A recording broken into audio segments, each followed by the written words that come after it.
Starting with that top story of the day, we'll take you through some of the details of that major operation is underway in the Poonch sector. Around 3:45 late afternoon yesterday is when the attack took place. This is at Dera Ki Gully area where an army gypsy and a one-ton vehicle was basically going in for the operation, in fact, as part of the reinforcement. Thereafter, remember, they were surrounded by these terrorists who had crossed over. What we are given to understand is the tactical changes that have been adopted by Pakistan. Yet again, Pakistan's role has emerged. Foreign terrorists who are now trapped. Roughly about 8 to 10 foreign terrorists who have been trapped. We'll get you full details of what are the changes that have been adopted by the Pakistani army, the ISI, in terms of the training of these foreign terrorists. We've accessed some details of the terror plot. We'll take you through some of the details. Let's just quickly put out some of the details with regards to who these terrorists are, how exactly their training has essentially taken place, and how it is different than what it used to be in the past when there were active terrorist launch pads. But remember, after the surgical strikes that have taken place back in the year 2016, there has been a tactical shift. The tactical shift is this, ladies and gentlemen. We're going to put out those details right now. How houses in Pakistan, in occupied Kashmir, are largely being used for this. Let's take you through the first details with regards to the tactical launch pads that have been established by Pakistani terror groups. It turns out that Pakistan has now moved its terrorists to houses of locals in Pakistan-occupied Jammu and Kashmir. Every house of civilian is now turning out to be a launch pad on the directions of Pakistan ISI. In fact, the terrorists who have been involved in the attack in DKG are believed to be active in the area and have still not escaped. In fact, that's not all. We're getting in more details with regards to how exactly was the planning essentially done. Let me also introduce my colleagues Gursimran, and we'll also bring in Arawat in a short while from now. Our reporters on the ground getting us the latest details. Gursimran, first, let's begin with that first big breaking news coming in with respect to the change, the tactical change that has essentially taken place. Earlier, the launch pads were brimming with these terrorists. It seems in order to avoid the radar of the Indian agencies and the Indian security forces, they have not only removed those launch pads, it also turns out that some part of the training is actually happening not inside Pakistan-occupied Jammu and Kashmir, but rather inside Pakistan. While we do not have the details of where exactly these trainings have actually taken place, but it turns out that there is a vast difference in the way the training has taken place in the past and what's happening right now.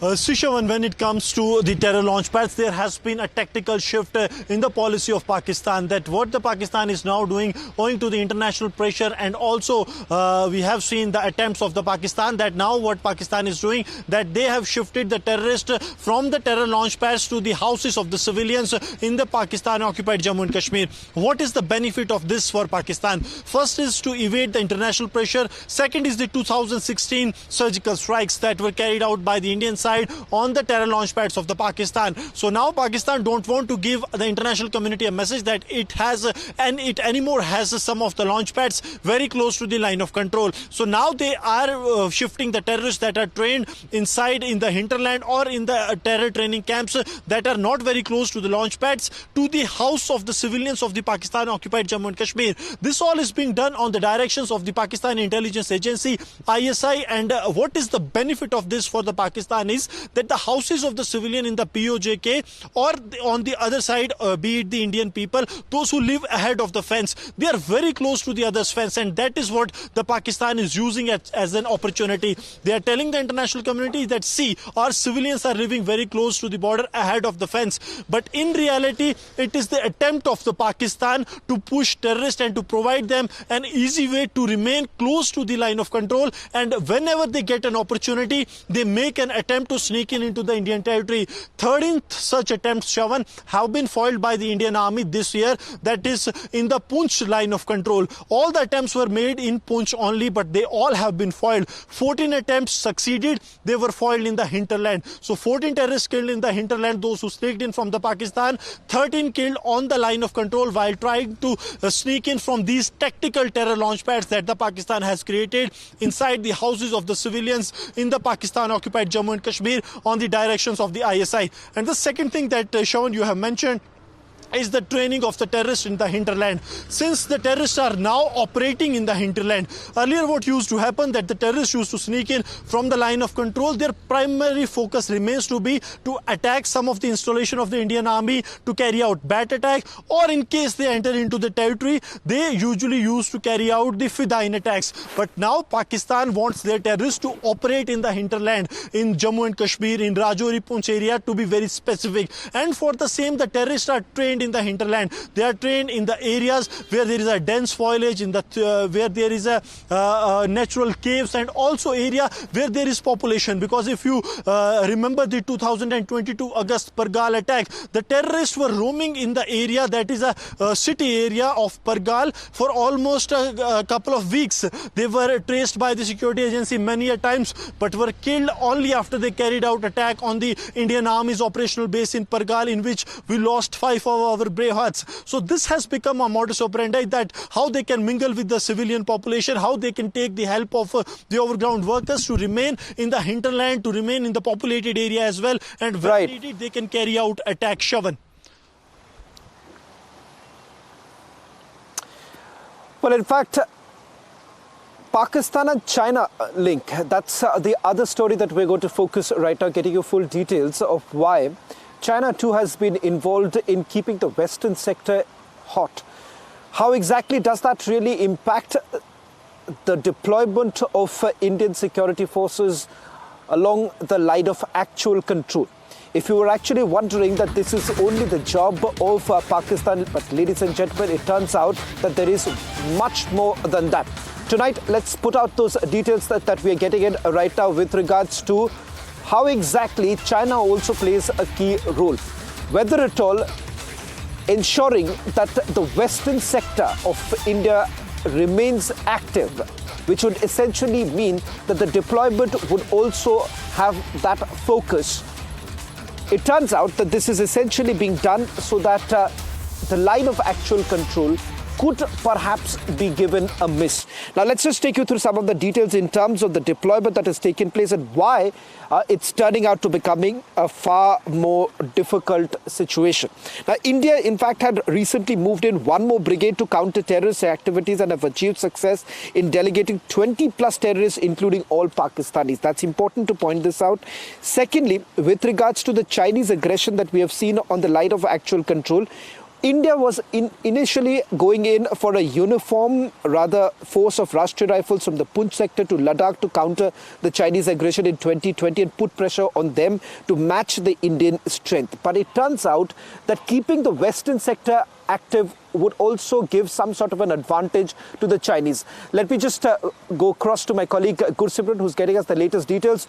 Gursimran, everyone was wondering what exactly could be the China link.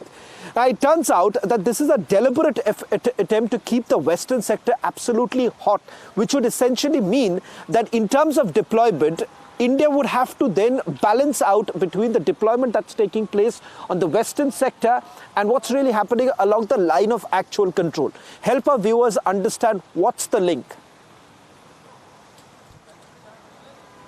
See, Shawan, if we go back to the history, we all remember that what has happened in the second quarter of 2020, the Galwan clashes, and post that the Operation Snow Leopard that was launched by the Indian Army. This was all the result of the movement of the uniform force of India's Rashtriya Rifle to the Ladakh sector. That has given the China a tough time, as India has done a mirror deployment. Now the pressure was mounting on the China by the third quarter of 2022. The pressure kept on mounting. The operations that were carried out by the Indian Army in August 2020 proved to be metal. That how the Chinese side was given a befitting reply. And now what happened, that after realizing that it cannot meet what the Indian side is giving the Chinese a mirror deployment, they tried to divert the Indian side to the Rajouri and the Poonch. In the third quarter of 2021, it all started happening in the Rajouri and the Poonch sector, Shavan. It all started with the first deadly terror attack in the Dera Ki Gali. This is the same area in the Chamred sector where 5 of our brave hearts, including a JCO, attained martyrdom in a similar fashion attack. Then after 4 days, 4 more jawans, including a JCO, attained martyrdom in the Bhata Duriya. Then followed by was a Pargal attack in August 2022, and in 2023 we have seen series of attacks. First is the killing of 7 Hindus on the New Year Eve by the terrorists, the Pakistani terrorists. Then it was on the 20th of April where 5 jawans of the Indian Army's Rashtra Rifle were ambushed by the terrorists of Pakistan in the Bhata Duriya. Third attack was on the special forces of the Indian Army, the para forces in the Kandi area of Rajouri, in which 5 brave hearts lost their life. And then it was on the 21st of November where we lost 2 captains along with 3 army men. Total 5 brave hearts lost their life in the similar fashion attack. However, the deadly terrorist Kari of the Lashkar, senior commander of the Lashkar, was killed in that encounter. Now, yesterday's attack of in the similar fashion clearly hints that why the China is pushing Pakistan to keep Jammu and Kashmir, especially the Rajouri Poonch region, on the boil, because they know that if the Indian Army will be occupied in Jammu and Kashmir, they might not give a tough time to the Chinese. Yes, Shavan. Right. Well, Gulshabran, I'll just request you to stay on. Let's have all our reporters on the screen right now. Reporters who are getting us minute-to-minute update as to what's really happening and what's the impact like. In fact, if you really look at the operations right now, 8 to 10 terrorists, that's the rough estimate. Ladies and gentlemen, that number could certainly vary. Remember, the moment they actually crossed over, and the fact that with the help of the dense foliage, the very fact that you have caves in those very areas, that gives an advantage for the terrorists to take some sort of a refuge. And this hide-and-seek game that actually takes place makes it even more difficult. And that's the reason why in the past too, remember, this kind of an operation, especially in the surrounding areas, have actually taken much more longer time. Joining us on this broadcast is also my colleague Arawat. Let's have Arawat and Gursimran both on air right now, getting us the latest details. Arawat, I just want to come quickly to you. Not the first time that we've seen this kind of an operation taking place. What's the latest that you're picking up from the Indian Army in terms of the combing operations?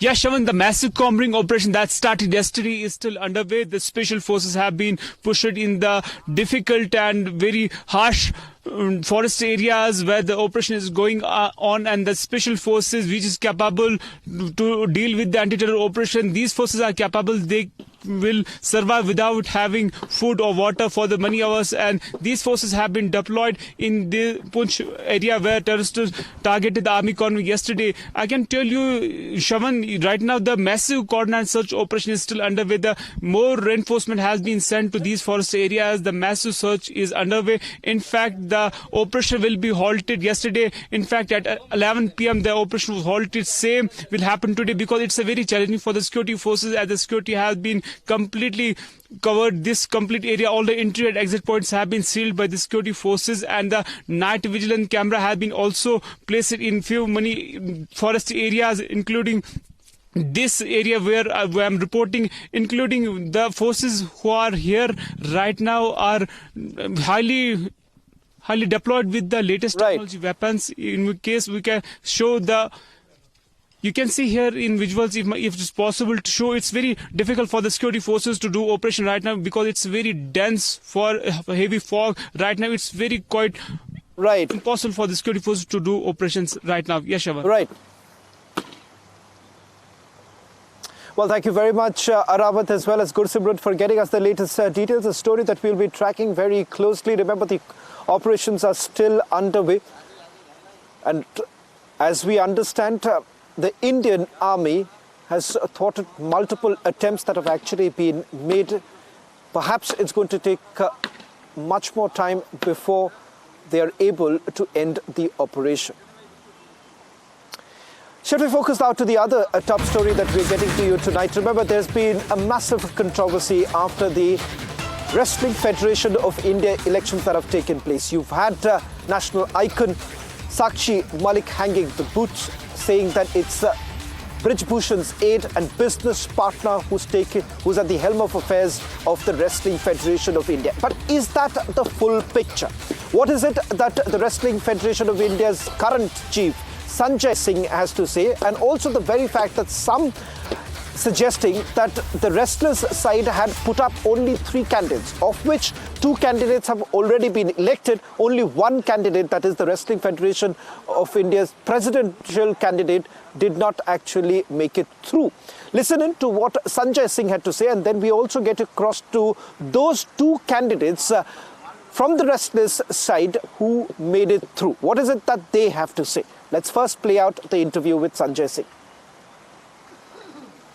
Brijbhushan Sharan Singh ji ने बोल दिया कि नई federation आ गई है, नई federation अपना कारभार देखेगी, तो सत्ता उनके कंट्रोल में कहाँ से? कंट्रोवर्सी क्यों पैदा की जा रही है?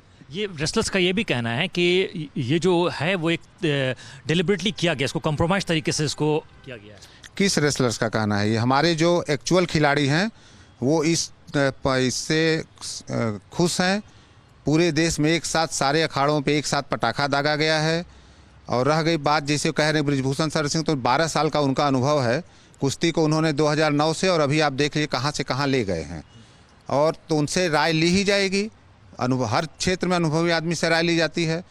फेडरेशन अपना काम करेगी और उनसे राय ज़रूरत पड़ेगी तो उनसे राय ली जाएगी, अगर कहीं फेडरेशन को समझ में नहीं आएगा तो। ये जो रेस्लर्स हैं जो प्रोटेस्ट कर रहे थे, विनेश हो गए, विनेश फोगट हो गई या फिर साक्षी मलिक हो गई, इन लोगों का कहना था कि आपका जो है वो एक बिज़नेस का एसोसिएशन रहा है, आप बहुत पहले से उनको जानते रहे हैं, तो इसलिए उन्होंने कहीं ना कहीं जब बात आ रही थी विरोध करने की तो उन्होंने कहा कि ब्रिजभूषण सिंह जी अपने बेटा को या फिर सन इन लॉ को नहीं लाएंगे, इसलिए उन्होंने आपका नाम प्रोजेक्ट किया।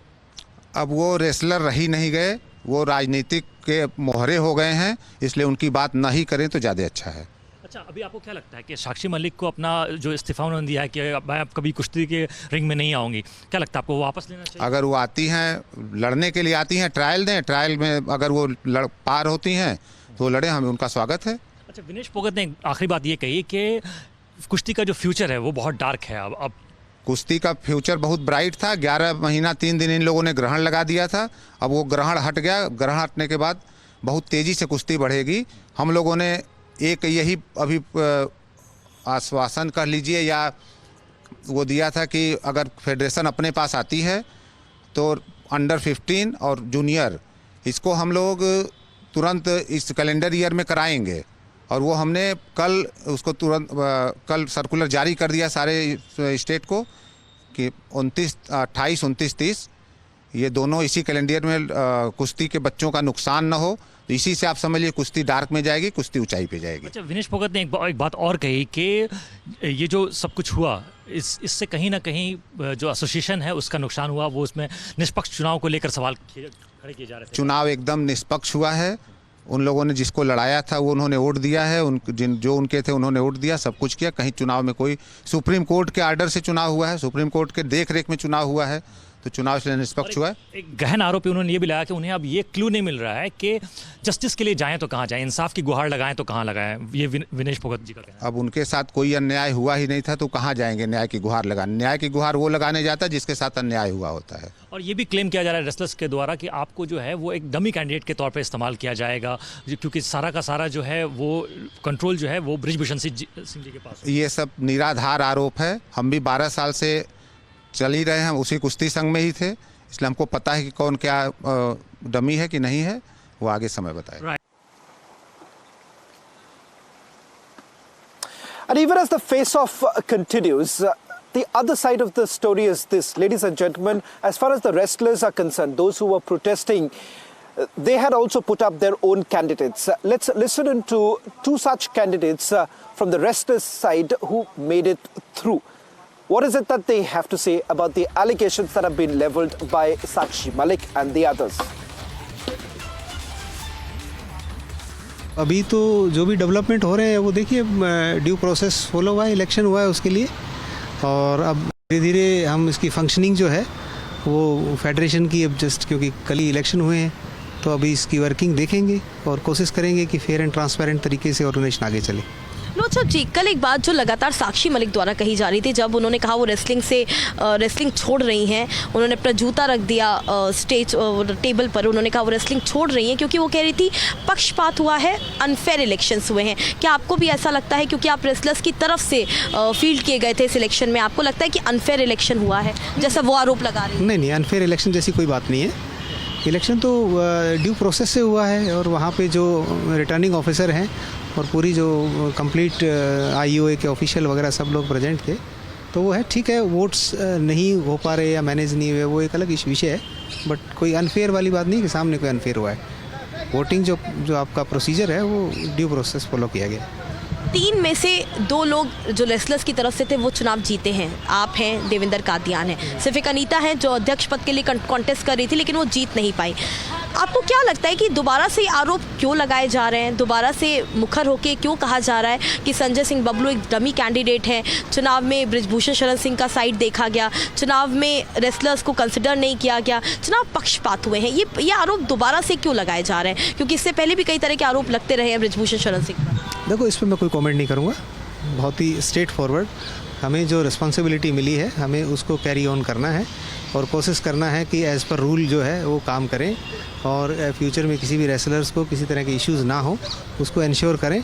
और जो सेक्रेटरी जनरल का काम है उस काम को as per the constitution of WFI उसको इम्प्लीमेंट करना और उसको एग्जीक्यूट करना। क्या आपको हल्का सा भी आइडिया था?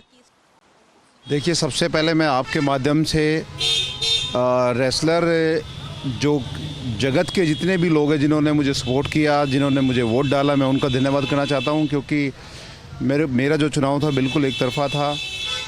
और इस चुनाव में और मेरी जो भूमिका है आगे, मैं रेसलिंग के लिए अच्छा करना चाहता हूं। हरियाणा से आता हूं और पूरे देश में इस कुश्ती को कैसे मजबूत किया जाए उस तरीके से हम अपने अध्यक्ष के साथ मिलकर चलेंगे। पीछे बहुत सारी चीज़ें गलत हुई हैं, कल क्या हुआ, अब उन चीज़ों में मैं चाहता हूं कि उस चीज़ों में नहीं जाना है। हमें केवल इस कुश्ती को किस तरीके से पूरी दुनिया में बेहतर बना सकते हैं, अपने देश का नाम कैसे हम कुश्ती में आगे पहुंचा सकते हैं, इस बारे में। Well, in fact, let's also listen in to what Brijbhushan Sharan has to say. Remember when he was actually questioned whether at all he was trying to interfere in the elections. Listen in to what he had to say.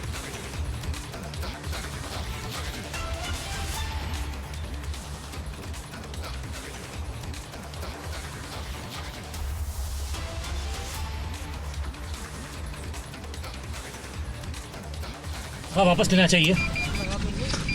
आप बताइए, आप रुकिए और पूछे भैया। Sir देखिए जी sir, सुनो sir Sakshi Malik को क्या इस्तीफा वापस लेना चाहिए? आप शांत रहिए, आप शांत रहिए, आप शांत रहिए। आप जो मुझको बोलना था वो मैं कल बोल दिया। मुझको किसी प्रकरण में कुछ नहीं बोलना है। सर, और कृपया कल जो मुझे बोलना था वो मैं बोल दिया। अब मेरा विषय समाप्त हो चुका है और मुझे परेशान मत कीजिए। सर उनका कहना है कि दबदबा तो है। सर